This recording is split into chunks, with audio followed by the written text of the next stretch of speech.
за да спаси своя любим, този, който тя обича.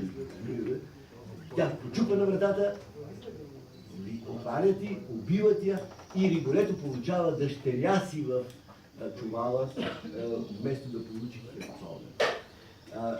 Може да си представите каква е драмата и тук звезда пада, буря, дъжд, страхотни светкавици и звезда пада, публиката разпляска и операта свършва трагично. А между другото, преди да свършим с тази опера, искам да ви свиря квартета, който изпяват те четиримата, преди да стане цялото това убийство. За първо вие може би ще чуете квартет из операта Ригорето, изпълнен от един човек.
Ивко, може ли да се вмъкне за малко? Да, разбира се. Има много забавен диалог между автора на пиесата Викторио Го и самия Верди. Да, имаше.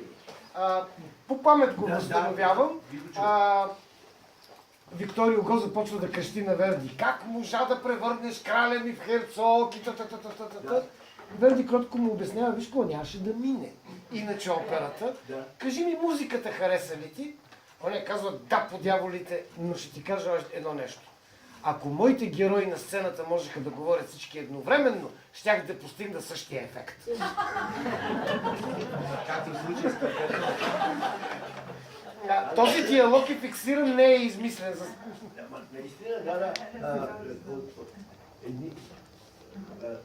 Ригорето разказва на Джилда, обяснява на Джилда колко колко е немислимо нейното поведение, колко е абсурдно нейното чувство към този идиот. А пък Ози Бесарев включва с това е едно време. Но пък, какво да правим? Такава е операта. От друга страна, операта обаче, аз съм си мислил, че операта е наистина висш тип театър. Казал съм си така, в театъра всичко е условно. Уж е някаква действителност, да, направено е много достоверно, но условно. Лъжа е това, което става на сцената в края на краищата. Обаче думите са общо нормални, тези, които си ги говорим в живота. А в операта е театър, в който и думите са условни. Те се пеят. И следователно това е пълно условно. Значи най-висш театър. И когато наистина има добри артисти, а сега има световни такива места, където стават добри постановки, когато има добри артисти, добър екип, когато играят хем достоверно, хем пък пеят, и става много някакси абсурдно, някакси малко смешно, но същевременно трогателно. Една много сложна смесица от усещането на човек в този случай. Не ми харесва. Когато има добри певци и добри артисти едновременно. Но това е рядко. Те са малко по света. Които пеят хубаво, пък са малко дървени. Но пък виждам по телевизията, виждам постановки с много добри артисти. Сега модата е операта да се модернизира, да се прави още по-абсурдна. Да речем, стари сюжети ги слагат, сюжет който се развива в дворец, слагат го в лудница. Седно, че там това е главният лекар, тук са лудите, или пък най-неочаквани трактовките сега. Така. Аз исках да завършим с една песен. Към края, има ли някой нещо да изпее, нещо да кажа?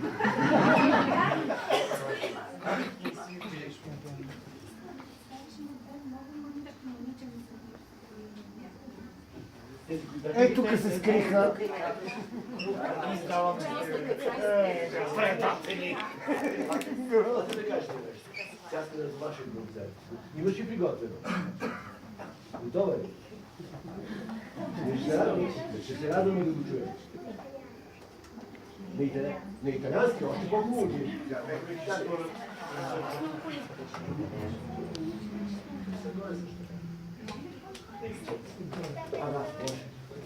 Това диалог ли ще бъде или по-отделно? Не, сценка ли е? На италиански. Добре. Опитай. Високо. Operata of Notre Dame, vivere per amare.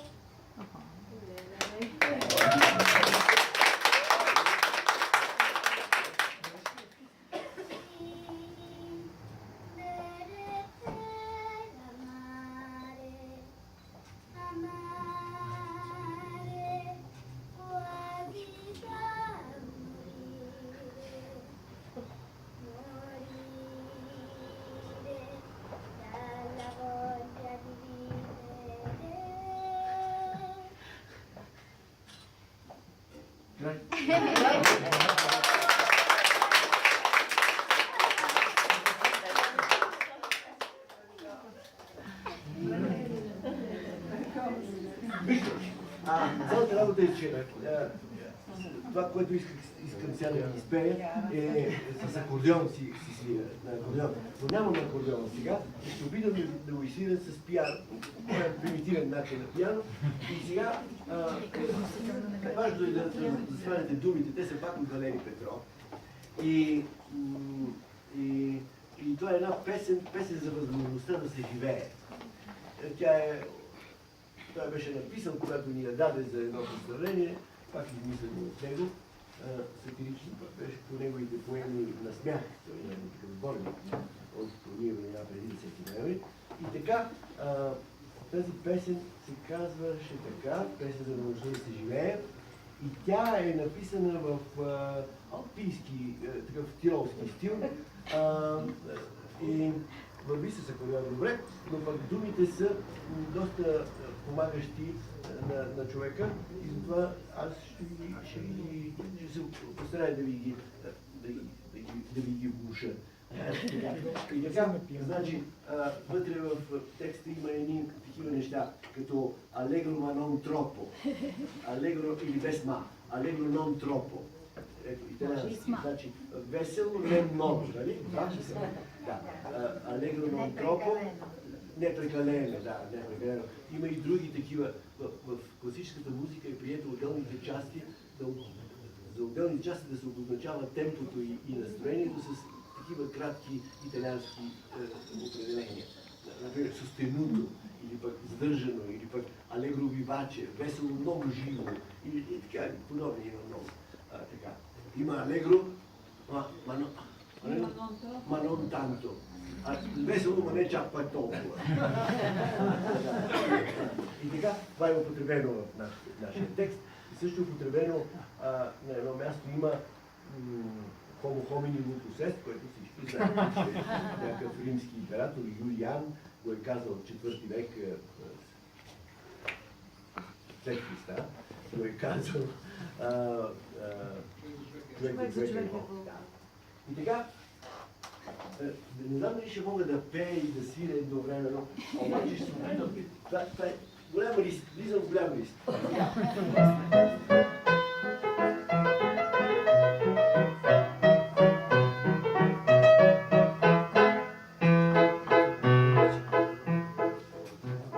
Понякога човек, така както добре си е, без явна причина, вмиг изпада в депресия и помисля си даже, че не е толкова с глупост, когато се каже Homo homini lupus. На такива помага следната песничка, която е кратка и запомнене лесничка. Животът естествено е нещо сложно, понякога даже звучи печално, но да се живее е изобщо възможно, това е доказано експериментално. Ако днеска нещата алегро нон тропо са, то така е било и запите кантропуса. Как с брадва от кремък ще нападнеш мамута, да нападне той в същата тази минута. Някои казват падали, други казват не падали. Ние сме склонни към скепсиса и казваме надали.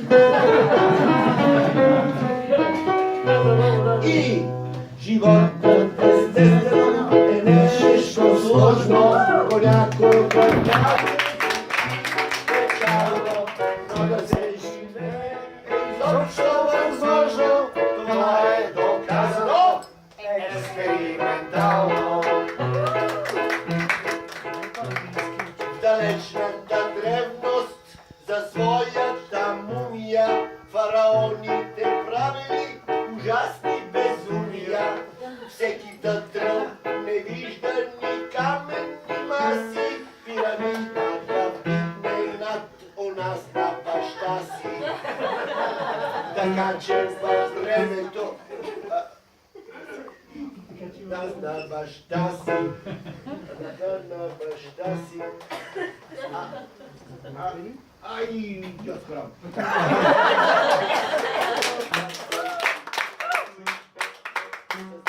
Ако и раждало трудности, тук не по-станали, понеже в техниката или изостанали.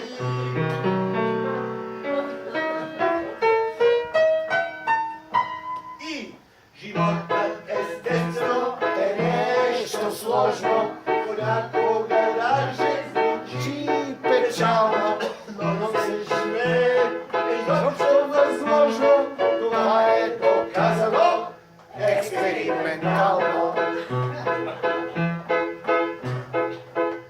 По-късно в мрачното средно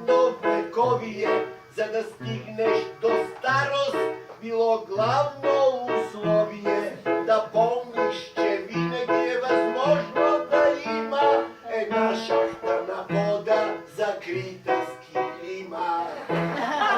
Така че във времето рицарско нищо не виждаме също да е за завиждане.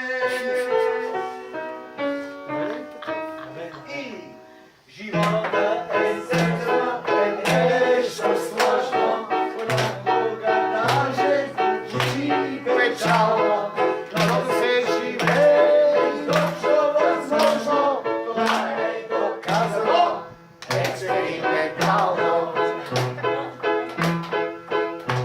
В Ренесанса щом пратили мореплаватели, те с мореплаватели, море страшно си патели. Че щом се завърнали с Америки нови, моментално ги хвърляли да лежат в окови. Понеже човеците пълни с злоба са, щом някой открие нещо ново на глобуса. И животът е сестра, е нещо сложно, понякога даже звучи печално, но се живее изобщо възможно, това е доказано експериментално. Тъй, че нека научим тази весела песничка, лекуваща нервите и много лесничка. Знаят двама, които да скочат под влака, но в миг се отказали, щом дочули я в брака. Макар че по-късно, когато разбрали я, разделили си братски чишето с цянкавия.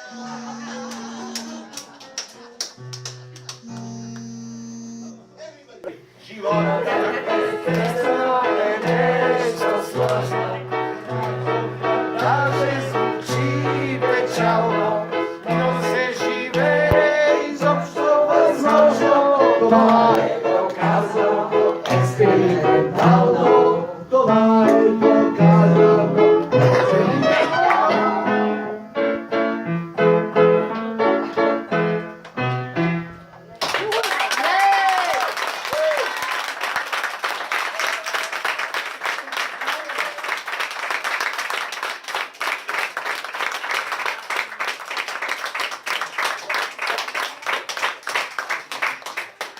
Ако има въпроси и изказвания, не, понеже домашен концерт, някой може да иска да изпълни нещо. Ако има който учил истински пиано, да, ще може да се чувствате сковани. Ако трябва да пинете още нещо, пинете. Добре.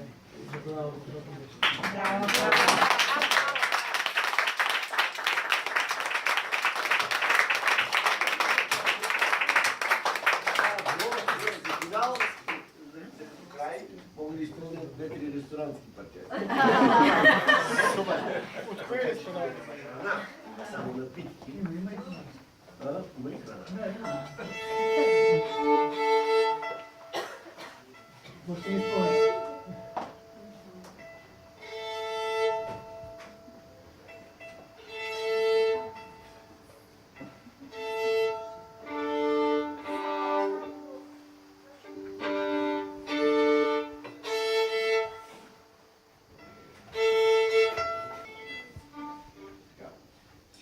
Трябва да изсвирят банални парчета, сега ще изсвирят. Едното парче е пактанго и се казва ревност. Да, ще го кажа на английски. Ревност. Или жалузи на френски. То се оказа, това може би интересно да го научите. То се оказа произведение на един дъчанин, казва се Гаде. Забравих малко име, но го е измислил много отдавна, още от времето на няма такива. Той самия е бил цигулар, самоук, ама и с уроци после. Много добър, ще се каже, Упорит човек е бил и направил оркестър. И в Дания немите филми се съпровождали от оркестър, че това малки оркестри. После той изпечелил парици и заминал, паднал, да, свирал и в някакъв бар за богати хора. И така, замогнал се малко и заминал за Съединените щати. Там пак направил такъв оркестър, пак се провождал нейни филми и до така степен се станал почут, че му поръчали музика за филм. За един филм, дали вече не е почнало вече и звуковото кино, филмът се казвал Дон Кю, синът на Зоро. Но не Зоро, а един зрител на друго ми каза, че правилно се казва Соро, което значи лисица на испански. Сюжетът е мексикански, каубой, и това се казвало циганско танго в началото, но после го наричат, някой се сеща да го нарече ревност и може би наистина, то като че ли разказва за преживяване по време на ревност. Преживяване по време на ревност.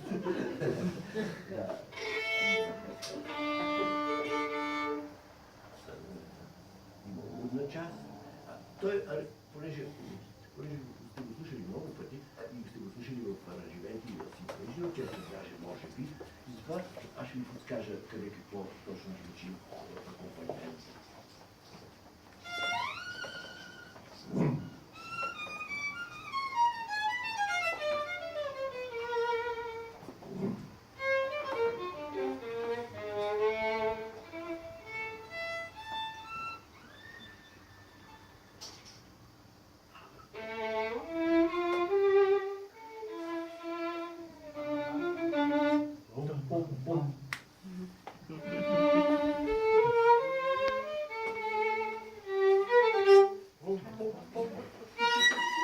Boom.